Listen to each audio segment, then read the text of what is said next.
line with us today, we have Kun Rahul Bajoria, from a researcher from the Barclays Capital. Welcome to the show, Mr. Rahul. Thank you. Ben Bernanke and the Federal Reserve will hold a meeting on Friday in Wyoming, and people are expecting that Bernanke will announce a way to stimulate the economy. Now, do you expect the Fed to come up with a quantitative easing, a third round of quantitative easing? I guess, just to make it clear, like even last time around when this Jackson Hole speech was prepared, Ben Bernanke didn't actually announce the quantitative easing in the Jackson Hole summit itself. That came much later in November last year. We think going into this particular Jackson Hole symposium, the chances are that the Fed is going to underline its idea behind saying that rates are going to remain on hold until mid-2013. And I think they will probably also list out the rules of the game, in the sense that what could lead to further easing from the Fed in terms of, say, whether it's through additional purchases of U.S. Treasuries, or in terms of even tightening policy before what it is currently signaling, if there's a significant pickup in economic activity. So we think that there's not going to be a general announcement about any kind of easing further. We think that they will just list out how exactly the Fed is going to view the world as it progresses from here on. I see.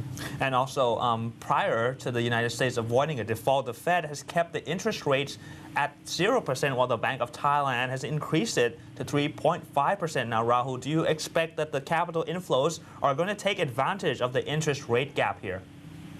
Yeah, definitely. The interest rate differentials do make a big difference.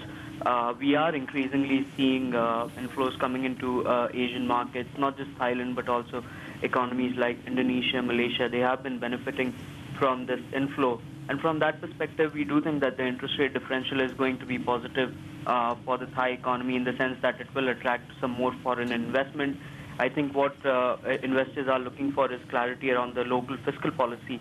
And if the fiscal slippage is not significant, then we'll probably see more inflows into bonds.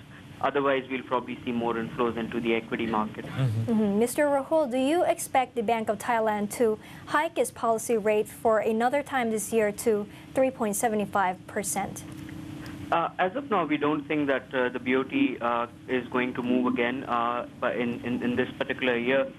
We do think that they will probably be able to maintain their hawkish bias that they have been signaling. Inflation still remains fairly elevated, and we are getting the August inflation print on 1st of September. And even over there, we are going to see pretty sticky numbers on core inflation, and that's probably going to keep the BOT generally concerned over the inflation outlook. I see. And Rahul, now that the government has finally declared its policy statements and the Bank of Thailand increasing its policy rate, now what is your outlook on the second half of the Thai economy?